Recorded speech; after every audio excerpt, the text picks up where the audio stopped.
Hi అండి, welcome to Pranavi stories. ఈరోజు కథ ఇంటికి దీపం. ఈ కథను రచించిన వారు టీవీఎల్ గాయత్రి గారు. ఇక కథలోకి వెళదామా? పూర్ణ కొడుకు సుశాంత్ పెళ్ళయి వారం రోజులయ్యింది.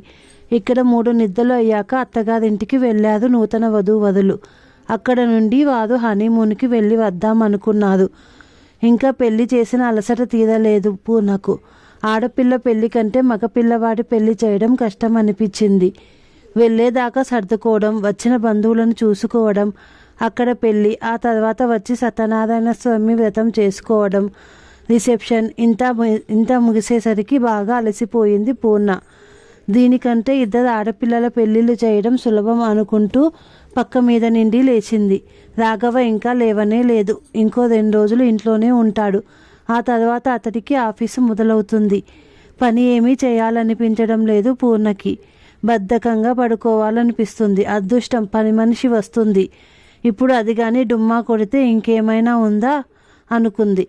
ఎవరన్నా కాఫీ పెట్టిస్తే బాగుండు అనుకుంటూ వచ్చి డికాషన్ వేసి స్నానానికి వెళ్ళింది పూర్ణ. స్నానం చేసి వచ్చేసరికి పాలు కాస్తున్నాడు రాఘవ. సంతోషం వేసింది పూర్ణకి. తన మనస్సులో అనుకున్నవి ఎలా తెలుస్తాయో రాఘవకు అనుకుంది. జడ వేసుకొనిరా, కాఫీ కలుపుతాను అన్నాడు రాఘవ. ఏమిటో ఇంకా అలసటగానే ఉంది, ఏ పని చేయబుద్ధి కావడం లేదు అంది పూర్ణ నవ్వుతూ. నాకు అర్థమయ్యిందిలే, అందుకే ఝాన్సీకి ఫోన్ చేసి కూర సాంబారు పంపించమన్నాను. అన్నం ఒకటి తర్వాత వండేద్దువు గాని, ఒక 4 రోజులు ఝాన్సీని కూరలు పంపించమన్నాడు అన్నాడు భర్త. భర్త వైపు కృతజ్ఞతగా చూసింది పూర్ణ. కాఫీ కప్పులు పట్టుకొని బాల్కనీలోకి వెళ్ళాడు రాఘవ. జడ వేసుకొని బాల్కనీలోకి వచ్చింది పూర్ణ. ఉదయం ఎంతో బాగుంది. బాల్కనీలోని మొక్కల మీద ఎండ పడుతోంది. ఆకులు మెరుస్తూ ఉన్నాయి. ఉదయాన్నే ఫ్రెష్గా కాఫీ తాగుతూ రాఘవ పక్కనే కూర్చుంటే ఎంతో హాయిగా ఉంటుంది. ప్రతిరోజు రాఘవకు ఆఫీస్కు వెళ్ళే హడావిడి, తనకు టిఫిను వంట చేసే హడావిడి. ఎప్పుడో తప్ప ఇలా కూర్చోవడం కుదరదు. అందుకే సంవత్సరానికి 2 సార్లు ఎక్కడికో అక్కడికి తీర్థయాత్రలంటూ ప్లాన్ చేస్తాడు రాఘవ. ఆ తిప్పులతో కాస్త శక్తి వస్తుంది ఇద్దరికి. ప్రశాంతమైన వాతావరణంలో అతడి చెయ్యి పట్టుకొని నడుస్తూ, ప్రకృతిని చూస్తూ, పక్షుల కూతలు వింటూ. ఏం ఆలోచిస్తున్నావు? రాఘవ ప్రశ్న విని అతడి వైపు చూసింది పూర్ణ. కొడుకు పెళ్ళయింది. అంతకుముందు లేని పెద్దరికం కనిపిస్తుంది రాఘవలో. తల్ల మీద తెల్ల వెంట్రుకలు కాసిన్ని ఎక్కువయ్యాయి. చెంపల దగ్గర తెల్లగా నవ్వింది పూర్ణ. మనం పెద్దవాళ్ళమయ్యాం కదా. రాఘవ కూడా నవ్వాడు. ఈ రోజు నుండి మనకు కొత్త జీవితం. సుశాంత్ పెళ్ళయింది. ఇప్పటిదాకా మనం మన జీవితం అంటూ గడిపాం. ఇప్పుడు పిల్లలతో మన జీవితం అంటూ గడపాలి. మన పెళ్ళి గుర్తుందా? అప్పుడు కూడా ఇలాగే కూర్చున్నాం. నాకెంత జీతం వస్తుంది, ఎంత ఖర్చు పెట్టుకోవాలి, అమ్మ నాన్నను ఎలా చూసుకోవాలి, బాధ్యతను, వచ్చిపోయే బంధువులు, సూటిపోటి మాటలు, అన్నదమ్ముల అలకలు, అక్క చెల్లెల సాధింపులు. ఇలా మనం ప్రయాణించి పిల్లలను చదివించుకొని ఒకరికొకరం తోడుగా ఇక్కడి దాకా వచ్చాం ఆగాడు రాఘవ. దేనికి ఉపోద్ఘాతం అనుకుంది పూర్ణ. కొనసాగించాడు రాఘవ. అప్పుడు నువ్వు కొత్త కోడలివి. మా అమ్మతో ఎలా సర్దుకుపోయేదానివో నాకు తెలుసు. ఇప్పుడు మనకు 2వ ప్రయాణం. పిల్లల్ని నొప్పించకుండా బాధ్యతగా ప్రవర్తించాల్సిన సమయం. నువ్వు ఆ రోజు కొత్తగా కోడలిగా వచ్చినట్లే ఈరోజు నీ కోడలు ప్రియ మన ఇంటికి వచ్చింది. ఆ చిన్న పిల్లలను జాగ్రత్తగా చూసుకుందాం. రాఘవ తనని తక్కువ చేస్తున్నాడనిపించింది పూర్ణకి. నా మీద నమ్మకం లేదా అన్నది. చాచా, అదేమీ లేదు. నువ్వెప్పుడు హుందాగా ప్రవర్తిస్తావు. అయినా కూడా మనం కాస్త ప్రిపేర్ అయితే బాగుంటుంది కదా అన్నాడు. మౌనంగా ఉంది పూర్వ. ఆమెకు రాఘవతో పెళ్ళైన కొత్తలో రోజులు గుర్తొస్తున్నాయి. అప్పట్లో తనకు వంట చేయడం అస్సలు వచ్చేది కాదు. అత్తగారు రుసరుసలాడేది. కొంత సాధింపు తత్వం ఉన్న మనిషి ఆవిడను ఏమీ అనలేక భయంగా చేస్తూ ఉండేది. అయినా అత్తగారు ఏదో వంక పెడుతూనే ఉండేది. డబ్బులకు కొంచెం కటకటగానే ఉండేది. 2 చంటి పిల్లల్ని స్కూలుకు పంపి సెల్ఫ్ ఎంప్లాయ్మెంట్ లాగా చిన్న పిల్లల డ్రెస్సులు కుట్టి బట్టల షాపులకు అమ్మేది. ఏదో వేణీళ్ళకు చెన్నీళ్ళలాగా సంపాదించేది. ఆ తర్వాత మెల్లగా 2 అమ్మాయిలను పెట్టుకొని పని చేయించుకునే స్థితికి వచ్చింది. పిల్లలు కాలేజీకి వచ్చేసరికి కాస్త పెద్దది ఇండిపెండెంట్ హౌస్ కొనుక్కున్నారు. ఇంట్లోనే ముందు వైపు ఒక పోర్షన్ వర్క్ లాగా వేశాడు రాఘవ. ఇప్పుడు 6 అమ్మాయిలతో వర్క్ చేయిస్తోంది తను. అత్తగారి సపోర్ట్ లేకపోయినా ఎప్పుడు పెదవి విప్పి మాట్లాడింది లేదు. అలా అని రాఘవతో చెప్పుకున్నది లేదు. అలా 7 ఏళ్ళు గడిచిపోయాయి. 2 ఏళ్ల క్రితం కూతురు నీలిమ పెళ్ళయి లండన్ వెళ్ళింది. ఇప్పుడు కూడా సెలవు లేదంటూ సత్యనారాయణ స్వామి వ్రతం అవ్వగానే వెళ్ళిపోయారు కూతురు అల్లుడు. పూర్ణ ఆలోచనలను భగ్నం చేస్తూ కోపం వచ్చిందా నా మీద? పొద్దునే ఏదో బోధ చేస్తున్నానని అంటూ కూర్చొని పూర్ణకు దగ్గరగా జరిపి కూర్చున్నాడు. లేదు, మనం జాగ్రత్తగా ఉందాం అంది పొడిగా పూర్ణ. ఆమె మనస్సులో అసంతృప్తిగా ఉంది. రాఘవ తనకు ఇలా చెప్పకుండా ఉంటే బాగుండేది. రాత్రి నీలిమ ఫోన్ చేసింది. అమ్మ, నువ్వు వదిన విషయంలో ఎక్కువ పట్టించుకోకు. తను ఎలా ఉంటే అలా ఉంటుంది. నాకు చెప్పినట్లు పొద్దున్నే తయారవ్వు. జడ్జిలాగా ఉండకు.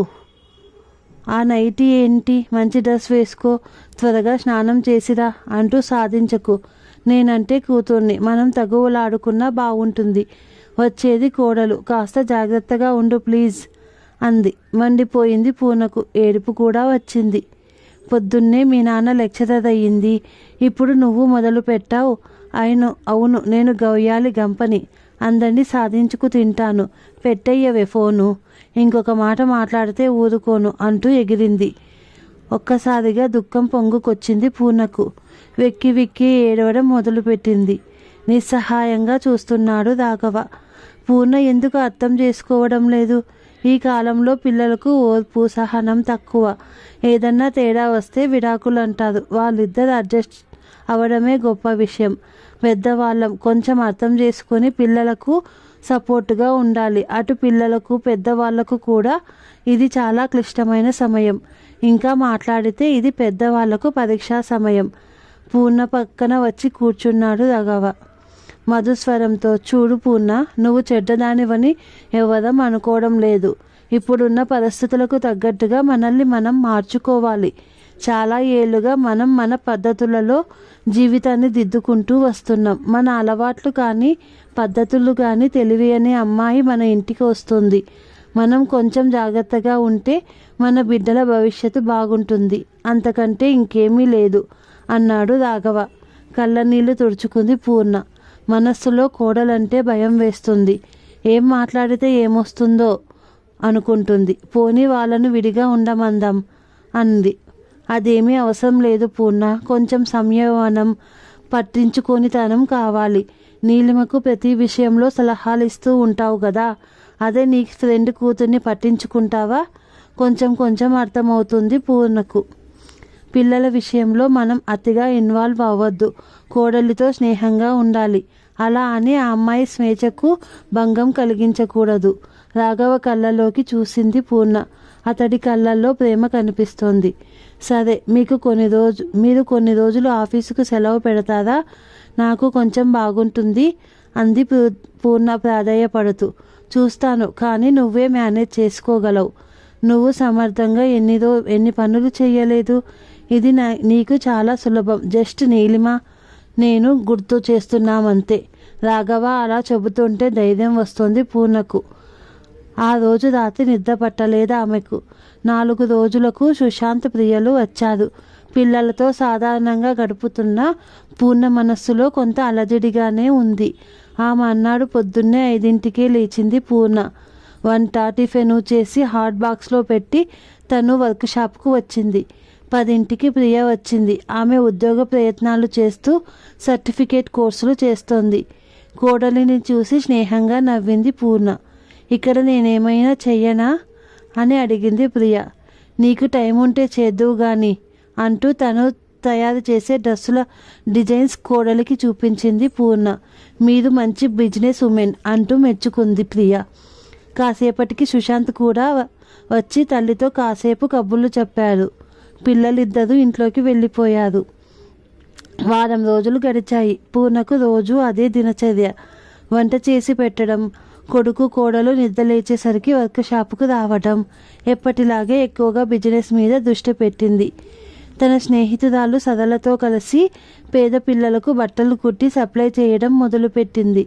సదల 2 ఏళ్లుగా దీపగృహ అనే స్వచ్ఛంద సంస్థను నడుపుతుంది. కూలీ నాలి చేసుకునే మహిళలు వాళ్ళ పిల్లల్ని దీపగృహలో వదిలి పనికి వెళ్తుంటారు. సదల ఆయాలను పెట్టి ఆ పిల్లల బాగోపులు చూస్తూ ఉంటుంది.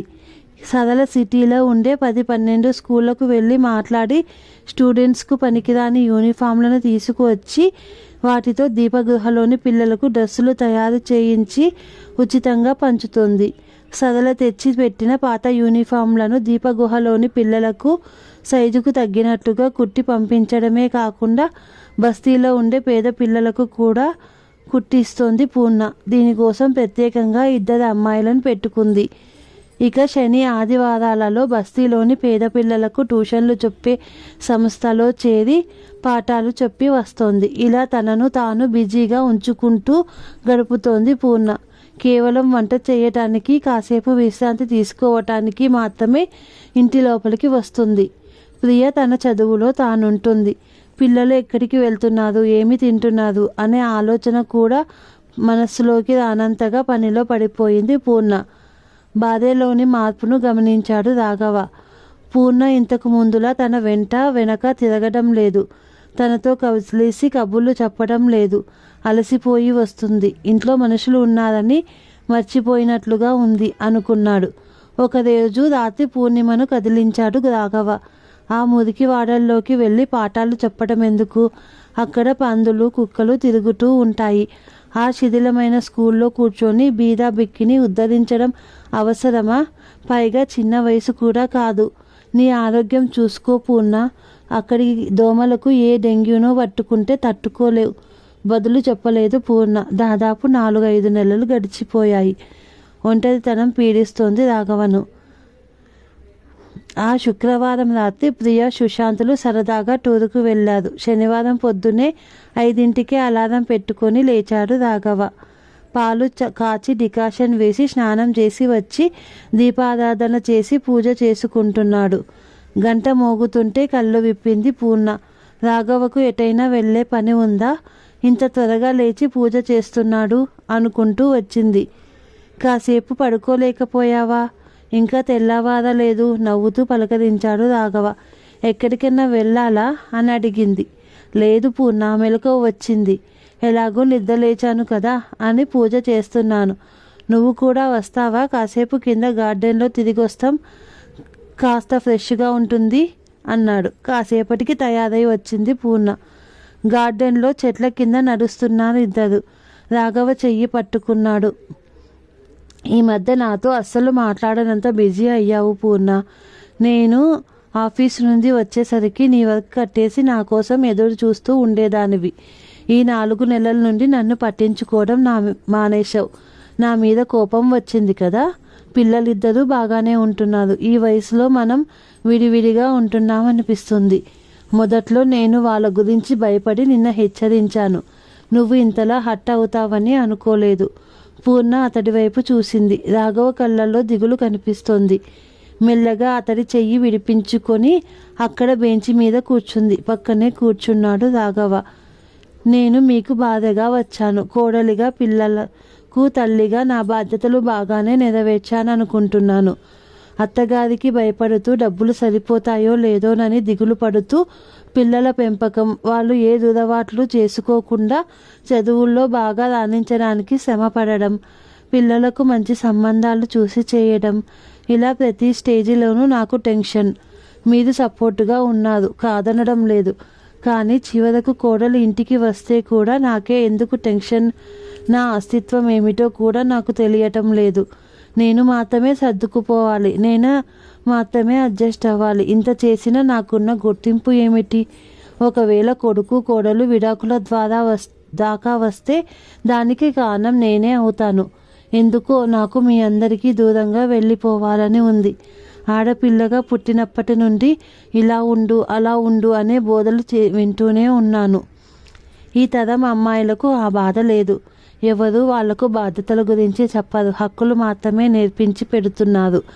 ఇప్పటికీ మా తరానికి బాధ్యతలు, భయాలు, బెంగలు, వీటి నుండి తప్పించుకోవడానికి నేను నా పనిలో మునిగిపోయాను. నా దారి నేను వెతుక్కుంటాను. నాకు వచ్చిన మార్గంలో ప్రయాణిస్తున్నాను. అది కూడా తప్పేనా? పూర్ణ కంఠంలో దృఢత్వం. ఆకులు కదలడం లేదు. అంతటా నిశ్శబ్దం. ఏమీ మాట్లాడలేదు రాఘవ.